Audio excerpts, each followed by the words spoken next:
السلام عليكم ورحمة الله تعالى وبركاته. أعزائي التلاميذ، دائما في درس الاشتقاق بالنسبة للسنة الأولى بكالوريا آداب وعلوم إنسانية، نتمم ما تبقى من محاور الدرس. إذا بالنسبة لهذا اليوم إن شاء الله سنتطرق لتطبيقات الاشتقاق.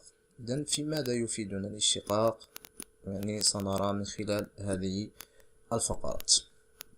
إذن الفقرة ما قبل الأخيرة: مطاريف دالة قابلة للاشتقاق على مجال. إذن وسنرى من خلالها بداية رتابة دالة وإشارة مشتقتها. والخاصية تقول: لتكون اف دالة قابلة للاشتقاق على مجال اي، يعني كتكون عندنا واحد اف دالة قابلة للاشتقاق على واحد المجال اي، بحيث هذا المجال يكون ضمن مجموعة تعريفية. إذا تكون اف تزايدية على اي، تكون اف تزايدية على اي إذا وفقط إذا كان، يعني الشرط أساسي باش تحقق، مهما يكون اكس ينتمي إلى ذاك المجال اي، إذا كان اف بريم دو اكس يعني مشتقة الدالة اف أكبر من أو يساوي صفر، نقول مباشرة أن f فهي تزايدية على ذلك المجال E. وتكون f تناقصية على E إذا وفقط إذا كان، مهما يكون x ينتمي إلى E، f بريم دو x أصغر من أو يساوي صفر، يعني تكون تناقصية متى؟ إذا كانت مشتقتها أصغر من أو تساوي صفر على ذلك المجال.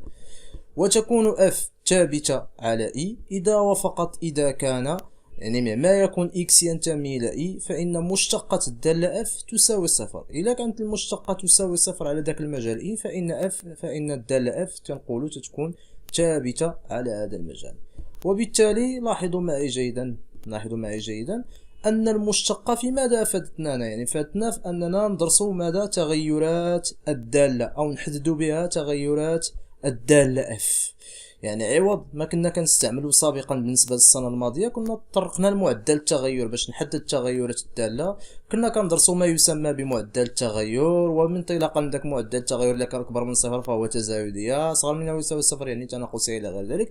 اذا بالنسبه لنا هنا بطريقه ابسط لتحديد يعني رتابة الدالة، يكفينا فقط أننا كنحسبوا المشتقة ديالها وكندرسوا إشارة تلك المشتقة، يعني إشارة تلك المشتقة ديال الدالة اللي عندنا في هذيك الحالة، وانطلاقا من النتائج اللي كتعطينا كنستخلصوا هل الدالة تزايدية على ذاك المجال، يعني متى تكون تزايدية؟ قلنا إذا كانت مشتقتها أكبر من أو يساوي الصفر، وتكون تناقصية إذا كانت مشتقتها أصغر من أو يساوي الصفر، وتكون ثابتة إذا كانت مشتقتها تساوي الصفر. إذا سنمر إلى مثال للتوضيح أكثر.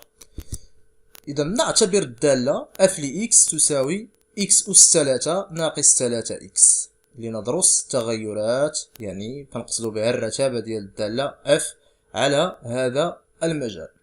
إذا شنو هو المجال بالضرورة فاش غندرسو الدالة؟ هو مجموعة تعريفية. إذا هذه عبارة عن ماذا؟ نلاحظ أنها عبارة عن حدودية. إذا بما أنها حدودية فإن مجموعة التعريف ديالها مباشرة هي مجموعة R، يعني مجموعة الأعداد الحقيقية. ولدراسة رتابة هذه الدالة أو تغيرات الدالة لا بد من المرور عبر مراحل.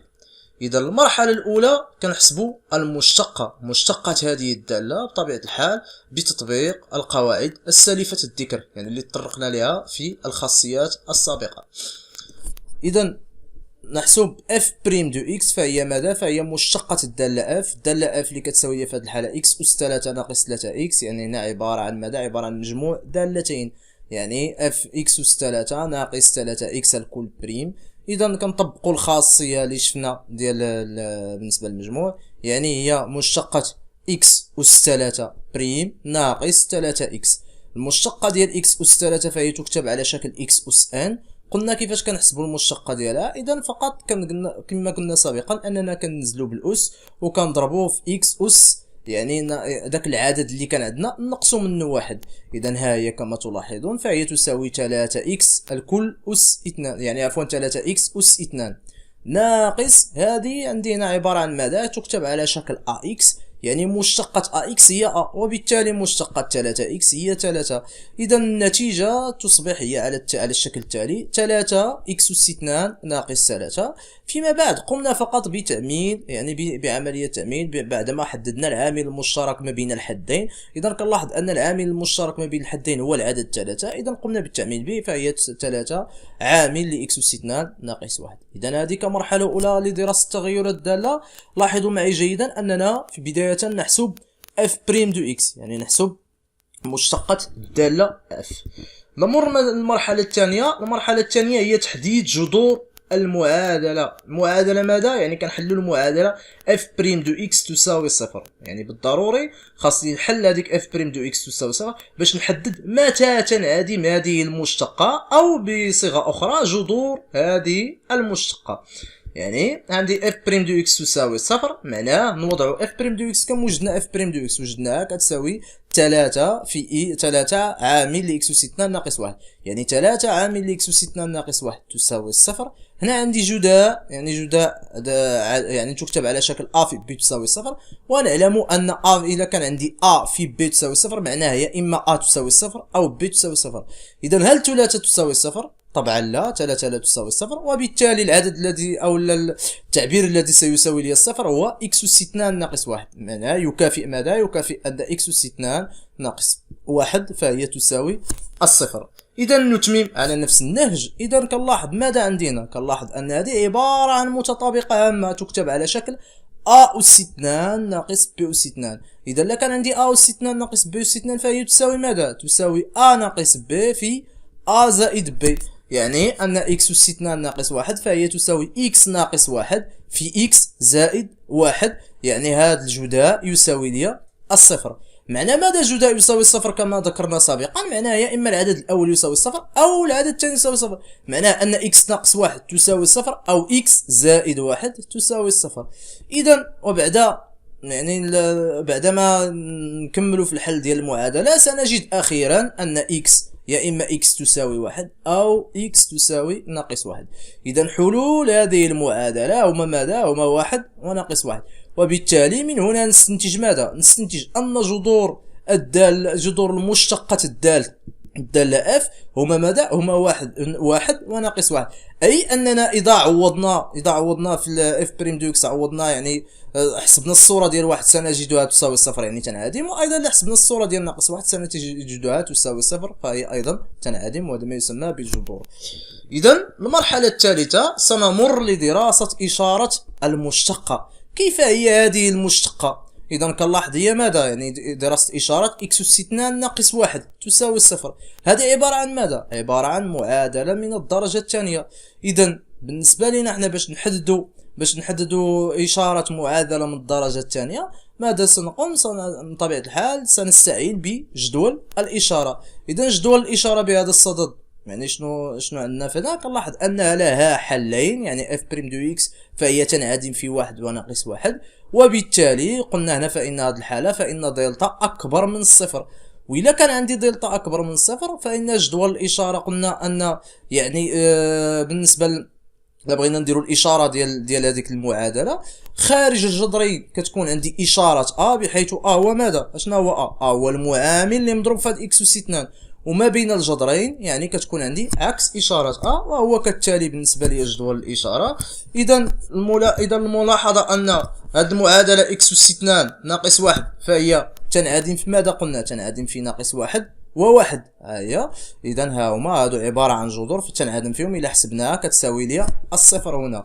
وبالتالي قلنا على ان اشارتها ماذا ستكون؟ خارج الجذرين حسب الخاصية اللي طرقنا لها في الدرس ديال الحساب العددي في الدورة الاولى. قلنا خارج الجذرين عندنا إشارة أ كنقصدو بأ هو المعامل قلنا اللي مضروب في هاد إكس أس 2. إذا شنو هو المعامل اللي عندنا هنا؟ هو واحد. إذا واحد كيفاش داير؟ فهو موجب. إذا وبالتالي فهي موجبة على المجال ناقص ما لا نهاية إلى ناقص 1، وموجبة أيضا على المجال 1 إلى زائد ما لا نهاية، في حين أن بين الجذرين يعني الجذرين هما اللي ناقص 1 تتكون عندي عكس إشارة أ. إذا أ موجب وبالتالي عكسها هو سالب، وبالتالي فهي سالبة على المجال ناقص 1. إذا من المجال ناقص ما لا ناقص 1 واتحاد واحد الى زائد ما لا نهايه، كتكون عندي اف بريم دو اكس. كيفاش كتكون اف بريم دو اكس؟ يعني اكس اس اثنان ناقص واحد عفوا تكون موجبه، وبالتالي تا اف بريم دو اكس كتكون موجبه، لان 3 موجبه وعدد موجب في موجب كيعطيني موجب.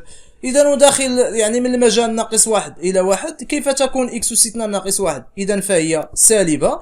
الى ضربناها في عدد موجب تبقى لي يعني اللي هو 3 تبقى لي سالبه، وبالتالي اف بريم دو اكس دائما كتبقى لي ايضا حتى هي سالبه. اذا بعدما حددنا الداله المشتقه بدايه، مرينا المرحله الثانيه الى تحديد جذور المعادله، يعني جذور المعادله اللي هي اف بريم دو اكس. يعني حلينا المعادله اف بريم دو اكس تساوي صفر وحددنا الجذور متى تنعدم هاد اف بريم دو اكس. مررنا كخطوه ثالثه الى دراسه اشاره اف بريم دو اكس. كيف هي اشاره اف بريم دو اكس؟ واش هي موجبه او سالبه؟ متى تكون موجبه؟ متى تكون سالبه؟